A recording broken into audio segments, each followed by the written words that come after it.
Hello student, आज हम class 10th science में देखते हैं पीवाईक्यू के क्वेश्चन पेपर। इसमें सॉल्यूशन करते हैं, हम एमसीक्यू क्वेश्चन करेंगे। आप देख सकते हो 2025 में ये एमसीक्यू पूछे गए हैं, तो इन्हें हम देखते हैं, आगे सॉल्व करते हैं इनका। देखते हैं इन्हें। पहला क्वेश्चन क्या है यहाँ पे, आपको क्वेश्चन दिख रहा इसमें दर्पण द्वारा बना किसी बिंब का प्रतिबिंब वास्तविक एवं बिंब के आकार का है। बिंब रखा है, जो हमारा जो वास्तविक प्रतिबिंब के आकार अवतल दर्पण के जो बिंब है जो वास्तविक है, तो अब बिंब को कहाँ रखा जाना चाहिए, जो वास्तविक बने और आकार का ही हो, उसी आकार का हो। तो इसमें ऑप्शन क्या होगा, ऑप्शन सी। क्या होगा, ऑप्शन सी। तो अब दूसरा क्वेश्चन देखते हैं हम आगे। दूसरा क्वेश्चन आप देख पा रहे होगे, तो इसमें लिखा है पानी से भरे कांच में के बीकर में, पानी से भरे कांच के बीकर में रखा नींबू पार्श्व से देखने पर अपने वास्तव आकार से बड़ा प्रतीत होता है, इसके लिए उत्तरदायी प्रकाश है। ये मैंने आपको करके भी बताया है, जो उसमें मैंने बताया था पेंसिल लेकर, पेंसिल बड़ी दिखाई देती है, यदि तक आप लोगों ने अभी देखी नहीं है तो उसे देख ले जाकर। तो इसका क्या होगा, ऑप्शन डी। ये मैंने अच्छे से एक्सप्लेन किया था। नेक्स्ट क्वेश्चन, सामान्य के लिए स्पष्ट दृष्टि का परास होता है। अब इसमें दे रखा है वैसे कितना होता है, 25 सेंटीमीटर। हम मिनिमम कितना देख सकते हैं, 25 सेंटीमीटर। 25 सेंटीमीटर से अनंत तक, ऐसा तो नहीं है कि 25 सेंटीमीटर से 100 मीटर तक, 50 सेंटीमीटर से 2 किलोमीटर तक, या 25 सेंटीमीटर से बस 10 मीटर तक। कहाँ तक देख सकते हैं हम, 25 सेंटीमीटर से अनंत तक। तो क्या होगा, ऑप्शन बी राइट होगा। ऊपर देखते हैं आगे। अगला क्वेश्चन है 20 सेंटीमीटर फोकस दूरी के अवतल लेंस के अक्ष पर कोई बिंब रखा है, प्रतिबिंब लेंस से 30 सेंटीमीटर दूरी पर बनता है, लेंस से बिंब की दूरी होगी। तो क्या कौन सा लेंस है यहाँ पर, अवतल लेंस। तो गिवन डेट रखेंगे, इसमें फोकस दूरी हमें कितनी दे रखी है, 20 सेंटीमीटर। तो किस में लेंगे हम, माइनस में, क्योंकि हमें कौन सा लेंस है यहाँ पे, अवतल। तो हमने जानते हैं कि अवतल लेंस होता है जब भी तो हम किसमें लेते हैं दूरी को, माइनस में। और कितनी दूरी पर प्रतिबिंब कितनी उस पे है, तो 30 पे। तो प्रतिबिंब किसे डिनोट करते हैं, v से v इक्वल टू कितना हो जाए, माइनस के 30। हमें फाइंड क्या करना है, u। u ज्ञात करें, हम जानते हैं 1/f equal to 1/v minus के 1/u। इन सब में मान कैलकुलेट कर देंगे तो हमारा ऑप्शन कौन सा आ जाएगा यहाँ से, तो यहाँ से ऑप्शन निकल के आएगा डी। इसमें आप मान पुट कर देना, यहाँ मान निकल आएगा। अगला क्वेश्चन पढ़ते हैं। दो प्रतिरोध प्रत्येक 10 ओम, अर्थात दो प्रतिरोध दे रखे हैं हमें R1 और R2, उनका ओम कितना है, 10 ओम। आगे कह रहा है समांतर में जुड़े। हम जानते हैं समांतर का सूत्र क्या होता है, 1/R1, R equal to 1/R1 plus 1/RT। तो इनकी भिन्न करेंगे, 1/10 रखेंगे प्लस 1/10 करेंगे, तो इक्वल टू कितना हो जाएगा, 5/10। तो 5/10 कैंसल आउट करेंगे, कितना निकल आएगा, 1/5। इनका कैंची का मल्टीप्लाई करेंगे तो यहाँ से कितना निकल आएगा, 5 ओम। आर का मान कितना आ गया यहाँ पर, 5 ओम। आगे क्या कह रहा है, संयोजन के सिरों पर 10 वोल्ट की बैटरी जुड़ी है। बैटरी कितने वोल्ट की जुड़ी हुई है, हमारे 10 वोल्ट की बैटरी जुड़ी हुई है। प्रति आवेश प्रवाहित, तो इसमें पूछा है हमसे क्या होगी, तो हम यहाँ क्या बताएंगे, धारा। धारा क्या होती है, तो देखिए हम जानते हैं क्या होता है, ये सूत्र पढ़े हैं, ओम्स लो। ओम्स लो, ओम्स लो। ओम्स लो में हमने किए हुए हैं कि ओम्स लो में क्या होता है, जब करते हैं तो क्या निकल के आता है, बी प्रोपोर्शनल आई। यहाँ से कांस्टेंट हटाते हैं तो v इक्वल टू क्या निकल आता है, आई आर।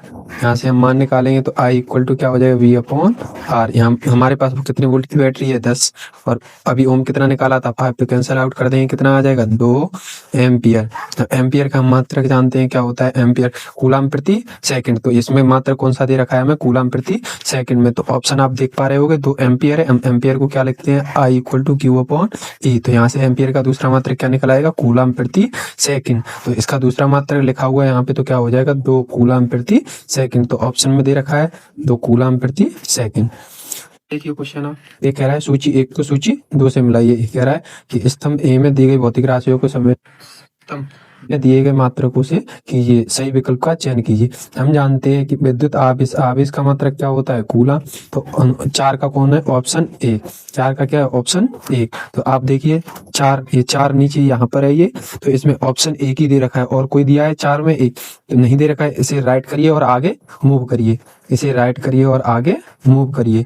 आगे हमें देखने की जरूरत नहीं है क्योंकि और कोई ऑप्शन हमें दिया नहीं है, इसलिए हम उसमें क्या नहीं करेंगे, चेक, इसलिए आगे मूव करेंगे। आगे देखते हैं स्टूडेंट, आगे है सी, तांबे के तारों की दो कुंडलियों एक दूसरे के निकट हैं। इस प्रकार तांबे की तारें उन्हें क्या कर रखा है, इस प्रकार तांबे की तारों की कुंडलियां बना रखी हैं। तो उसमें क्या है, एक कुंडली में 2 वायर है, 1 2, तो एक वायर में क्या कर रहे हैं, विद्युत धारा फ्लो कर रहे हैं, दूसरी में विद्युत धारा प्रवाहित नहीं की जा रही है, परंतु उसमें क्या हो रही है, हमें धारा प्रवाहित हो रही है। इसमें क्या मिल रही है, हमें धारा ज्ञात हो रही है। अब इस घटना को क्या कहते हैं, इस घटना को मैंने उस दिन ही प्रैक्टिकल में बताया था, वायर का बंडल बना के कुंडली बनाई थी, उसमें मैंने आप लोगों को अच्छे से समझाया था। यदि आप लोगों ने अभी तक वीडियो नहीं देखी है तो उसे देख लें, आप प्रैक्टिकली पढ़ो इसलिए। और चैनल को लाइक एंड सब्सक्राइब भी करना और अपने दोस्तों से भी शेयर करना। आगे देखिए तो क्या होगा यहाँ पे, ऑप्शन सी, अन्योन प्रेरण। क्या होगा, अन्योन प्रेरण, क्योंकि मैंने प्रैक्टिकल में कराया था। स्टूडेंट अब आगे करते हैं सॉल्व। 7 क्वेश्चन कर लिए। अगला देखिए, निम्नलिखित रासायनिक समीकरण को पूरा कीजिए। इसमें आप देख पा रहे होगे, इसमें क्या दे रखा है, ये यहाँ ब्लैंक है, plus CO2 equal to CO3 plus H2O। हमारे पास क्या क्या दे रखा है, तो हम सिंपल उसमें क्या कर लेंगे, दोनों तरफ हमें क्या करना है, संतुलित करना है। कलर चेंज करते हैं पहले, यहाँ पे C1 है और O के अणु कितने हमारे पास, 2। इधर कितने दे रखे हैं, CA दिया हुआ है, C1 है, O के अणु कितने हैं, 3, और O एक इसमें भी है तो एक हो, ये हो गया, और H के अणु कितने हैं, 2। इधर क्या दे रखे हैं, CO2 है। यहाँ पे हमें क्या क्या चाहिए, इधर हमें एक तो Ca चाहिए और डबल H चाहिए और 2 O चाहिए। तो इसमें आप मिलाकर देख सकते हो कि CaO होगा नहीं, क्योंकि हमें CaH2 और डबल O चाहिए। क्योंकि देखो, इसको देखो आप, CaH2 चाहिए नहीं, CH3 COOH का कोई काम नहीं है, तो ऑप्शन बी बचा, CaOOH का होल। तो है इसमें क्या लिखा है, CaOH और OH। तो देखिए यहाँ 2 O की नीड थी और यहाँ 2 H की नीड थी और एक Ca की नीड थी। तो ये हो गया, नहीं हो गया, तो ये बन गया। तो हमारा ऑप्शन कौन सा सही होगा, ऑप्शन बी। ऑप्शन बी क्या होगा हमारा, करेक्ट होगा। आगे देखिए, रासायनिक अभिक्रिया ये दे रखी है, FeSS की सिदरता आ रही है सॉलिड को, प्लस CuSO4 AQ मतलब जलीय विलयन कॉपर सल्फेट। इसकी रिएक्शन करके क्या कर दिया है, Fe की Cu की जगह Fe आ गई है, यहाँ से Cu को बाहर कर दिया। इसमें क्या कर रहे हैं, अणु को विस्थापित किया है। तो यहाँ पर क्या होगी, संयोजन मतलब जुड़ना, तो विस्थापन मतलब दोबारा अभिक्रिया करा, अपघटन मतलब ऑक्सीजन और हाइड्रोजन का स्थानांतरण करना। तो क्या हो गया, ऑप्शन ए, विस्थापन करना।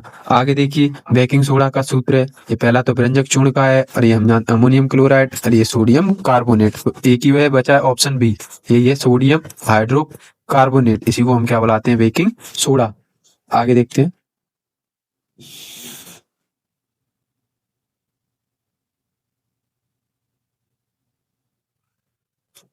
ठीक है, निम्नलिखित में असंतृप्त हाइड्रोकार्बन है।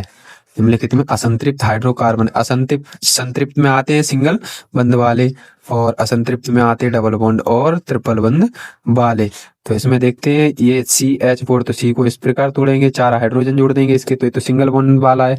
आगे देखते हैं, इसको देखो, और ये हमारा है CH2, ये CH3, तो 3 C इस प्रकार जोड़ेंगे, सारे सिंगल बॉन्ड होंगे इस प्रकार, ऊपर नीचे सब। तो कितनी, 3 और 3 6, तो 8, तो 8 हाइड्रोजन जुड़ जाएगी इसमें, और इधर क्या होगा, और C4 इसी प्रकार एक C और बढ़ा लें तो इसमें 3 क्या होंगे, तो हाइड्रोजन और ऐड हो जाएंगे। अब देखते हैं ऑप्शन बी को, इसमें 2 कार्बन होंगे, तो एक हाइड्रोजन यहाँ और एक हाइड्रोजन यहाँ, एक हाइड्रोजन यहाँ और एक हाइड्रोजन यहाँ। तो जो इनके बचे डबल बॉन्ड, अभी मैंने आपको बताया था कि जो असंतृप्त होते हैं उसमें डबल बॉन्ड या ट्रिपल बॉन्ड अणु आते हैं। तो इसमें यही है ऑप्शन बी, राइट।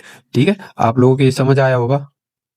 आगे देखो, ऑप्शन बी, नाइट्रोजन में द्विपरमाणु अणु के आबंध होते हैं। नाइट्रोजन में हम परमाणु क्रमांक में देखते हैं कितने पे आता है, 7 पे। नाइट्रोजन का सिंबल क्या होता है, N। तो इसकी संयोजकता निकालते हैं, 2 4। किस प्रकार निकालेंगे, 2 5। कितनी होगी, 2 5 अष्टक रूल से।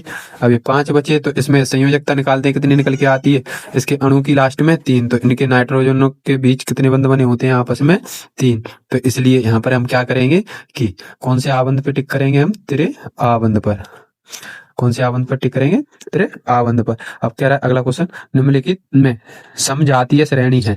समजातीय अर्थात जो समान अणु हो, इनके क्या हो, अनुलग्न समान हो। यहाँ पर देखिए ऑप्शन डी में ये CH3 यहाँ OH है, ये सिंगल बॉन्ड है यहाँ पे और यहाँ OH है, तो ये नहीं होगा। यहाँ क्या दे रखा है, कीटोन समूह दे रखा है, यहाँ कार्बोक्सिलिक दे रखा है, ये भी नहीं होगा। यहाँ पे कीटोन समूह है, यहाँ पे एल्डिहाइड समूह है। इन दोनों में देखिए ऑप्शन ए में, ऑप्शन ए को देखिए, यहाँ OH है यहाँ भी और यहाँ भी OH है, तो यही क्या होगा, हमारा राइट ऑप्शन होगा, क्योंकि हमसे क्या पूछा है, समजातीय श्रेणी, तो इसी में है समजात। अब देखते हैं खंड तीसरे में, बायोलॉजी की तरफ चलते हैं।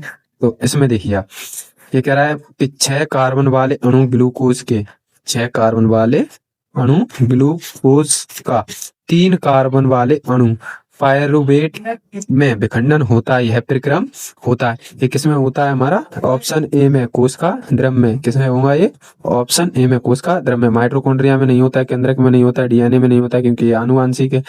आगे देखते हैं,